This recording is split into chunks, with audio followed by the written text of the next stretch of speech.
Okay, hello, it's me, it's the Cybersmith. Um, well, let's be frank, a lot of us aren't in the situation we'd like to be this year, particularly with Christmas looming. Many of us won't be able to visit our loved ones, and many of us don't have the budgets that we'd like to have. I myself am not in stable employment. I've been getting by on piecemeal tutoring. I work as a tutor online. So we may have to re-examine the way we do Christmas this year. Uh, as we won't be able to directly visit people and we don't have as much money as we normally would, we may have to look at alternative ways of getting gifts for people. So what I've thought might be a nice project to do is customize some hats. Buy some blank, very generic hats online, which can get very cheap, come in all sorts of different colours. This is the one I'm going to give to my mum after I've customised it. I've already begun on my father's and my brother's. And once I finish customising those, it's very cheap. It all told, it's less than £20 each. But not only is it a very good way to convey how much you care about someone, it's also something that you can convey long distance. You can send this if you're not able to be with your loved ones this Christmas. So I'm going to share with you some of the ideas that I've been having. If this video is appreciated, I may make further of them. So started off by just buying some felt, very cheap felt, so you can get that anywhere. I also had a few things lying around, like butted mail from when I used to do reenactment. This is going to be added to my brother's hat. That's part of the aesthetic he likes. For my father's, I thought I'd go for a more Roman style look because I know he likes Roman armour. So I've ordered a kind of Aquila patch, an eagle patch online. Found that very cheap. Found that on Amazon. It's in the right colours. But I also thought look at some gold, some red, some black, but also attach metal plates to it in a way that was evocative of Lorica segmentata. So what I've done is I've bought online, and again this was surprisingly cheap, very thin copper, less than 1 mm thick.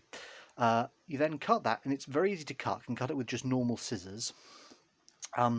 Taken them, and did require a specialised metal hole punch to make holes in the metal. And you'll see here that I've folded the edges over so that when it lies flush against the metal, there'll be no protruding sharp edges, so no risk of injury, because the edges from where I've cut it will be folded in. So lay that against sew. I can start sewing that in. Now, for my brothers, as I said, I'm going to add some mail, but also in each case I'm going to be putting a personalised name. So Mum's is going to say Mum, Dad's going to say Dad, and my brother Jack, his says Jack. He's got kind of I thought this would suit his personality. You'll note how I've slanted it a little. It's kind of at an angle, which I thought he'd appreciate, that kind of askew aesthetic.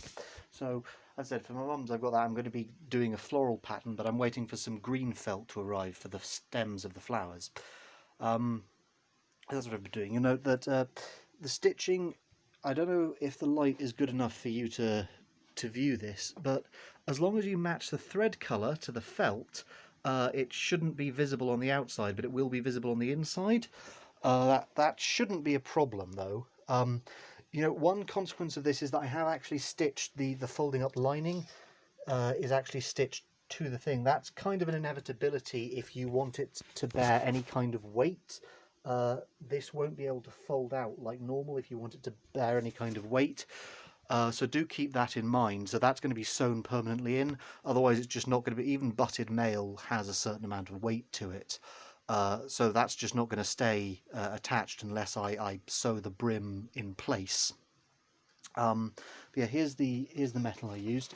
I can provide links to the various tools I had to get, but I'm just using perfectly common scissors. Here are the scissors I used to cut the copper, the less than 1 mm thick copper. It's perfectly easy to do it with just common scissors, so you don't really require very specialised tools. What I do have is 2 pairs of identical pliers from when I was making the mail back in reenactment. 2 pairs of identical pliers. This, if you didn't know how butted mail is made, you use 2 pairs of pliers to bend the wire loops into shape. So that's what I'll be using when I expand jacks to make a sort of full coif around the hat. For Dad, as I said, I'm going to be attaching these metal plates around. For Mum's, I'm going to be making little felt flowers and surrounding them with those in a botanical pattern, because she's quite a keen gardener.